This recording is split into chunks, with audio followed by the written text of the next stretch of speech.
পশ্চিমাদের আগ্রাসন মানি না, মানব না, মানি না, মানব না। পশ্চিমাদের আগ্রাসন।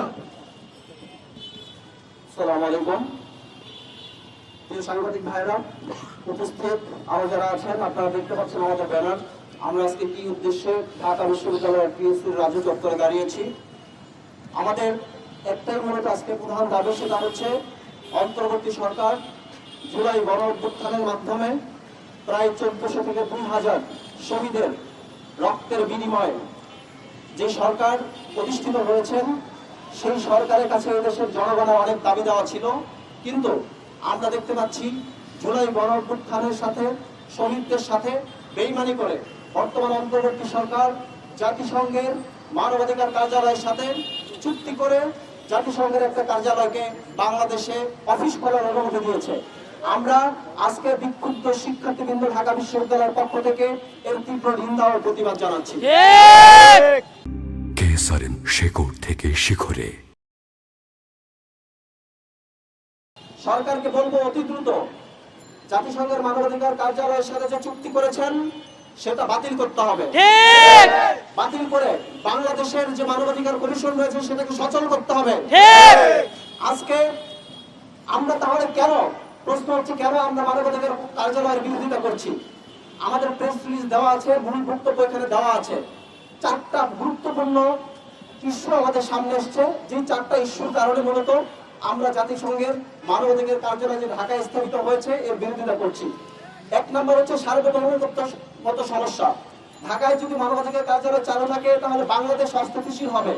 বিশেষ করে পার্বত্য চট্টগ্রামে যেসব বিচ্ছিন্নতাবাদী গোষ্ঠী রয়েছে তাদেরকে প্রত্যক্ষ পরোক্ষভাবে এই মানবাধিকার কার্যালয় থেকে মদদ দেওয়া হবে।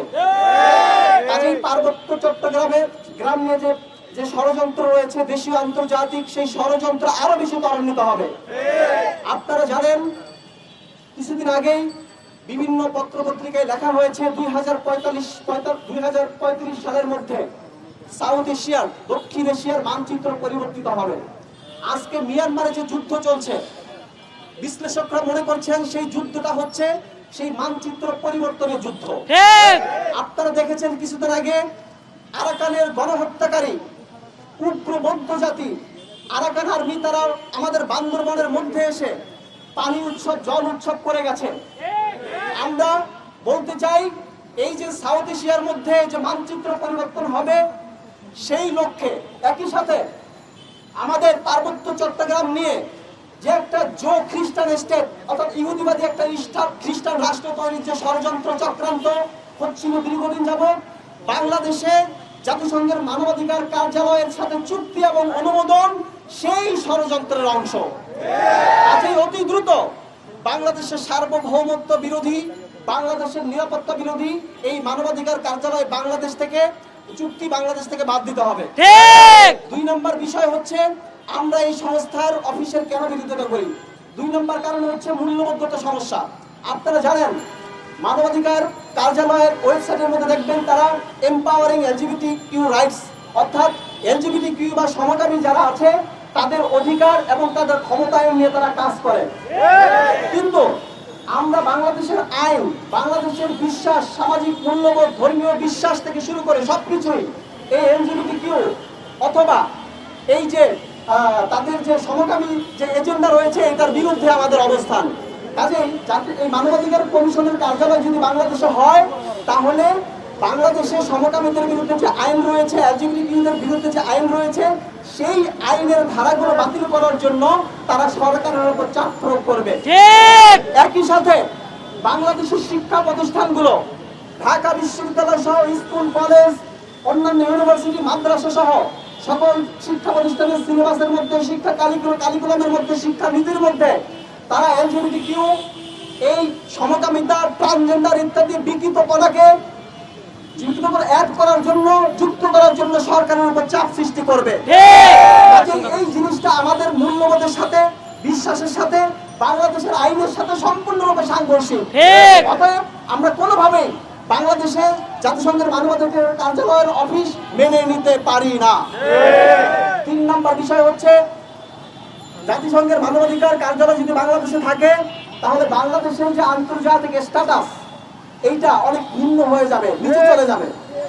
আমরা জানি যেসব দেশে জাতিসংঘের মানবাধিকার কার্যালয় রয়েছে ওই দেশগুলোর স্ট্যাটাস খুবই নিম্নমানের, যুদ্ধ বিধ্বস্ত, অস্থিতিশীল, মানবাধিকার হরণ হয় যেসব দেশে, সেই সব দেশগুলোতে জাতিসংঘের মানবাধিকার কমিশনের কার্যালয় কাজ করে, আর পশ্চিমাদের বিশেষ করে আমেরিকার এজেন্ডা বাস্তবায়ন করে। আমরা আমাদের দেশের ঢাকা বিশ্ববিদ্যালয়ের শিক্ষার্থী রয়েছে, আর অনেকেই রয়েছে তারা বিদেশে পড়াশোনা করতে যায়, বিভিন্ন কাজে যায়। যখন বিদেশের মাটিতে শুনবে বাংলাদেশের জাতিসংঘের মানবাধিকার কার্যালয় রয়েছে, তখন এই বাংলাদেশিদেরকে তারা ছোট করে দেখবে, তারা এই বাংলাদেশিরা তখন বিব্রত হয়ে যাবে। কাজেই আমরা চাই বাংলাদেশের স্ট্যাটাস সমুন্নত রাখতে হলেও জাতিসংঘের মানবাধিকার কার্যালয়ের অফিসের সাথে যে চুক্তি সরকার করেছে সেটা বাতিল করতে হবে। আমাদের 4 নম্বর বিষয় হচ্ছে, আপনারা জানেন যে একজন ধর্ষক যদি ধর্ষণ করে, একজন খুনি যখন খুন করে, তার শাস্তি মৃত্যুদণ্ড হওয়া উচিত। বিশেষ করে জুলাই গণঅভ্যুত্থানে প্রায় 1400 থেকে 2000 মানুষ শহীদ হয়েছেন, ছাত্র জনতা শহীদ হয়েছেন। এইটার সঠিক তদন্তের মাধ্যমে যারা একেবারে সত্যিকার অর্থে অপরাধী, তাদের তো অবশ্যই সর্বোচ্চ শাস্তি হতে হবে। কিন্তু আমরা দেখি গতকাল সিএর পেজ থেকে, চিফ অ্যাডভাইজারের পেজ থেকে স্ট্যাটাস দেওয়া হয়েছে যে জাতিসংঘের মানবাধিকার কার্যালয় এসছে সেই বিচার কার্যকে সহযোগিতা করার জন্য। অথচ আমরা দেখি জাতিসংঘের মানবাধিকার কার্যালয়ের ওয়েবসাইটের মধ্যে তারা লিখেছে তারা মৃত্যুদণ্ড চায় না কখনোই। যত বড় অপরাধী হোক না কেন, ধর্ষক হোক, খুনি হোক, গণহত্যাকারী হোক, কারো মৃত্যুদণ্ড তারা চায় না, সর্বোচ্চ শাস্তি তারা চায় না। সো আমরা মনে করি এই যে জাতিসংঘের যে মানবাধিকার কার্যালয় এসছে, এটার মধ্যে বিরাট ষড়যন্ত্র রয়েছে।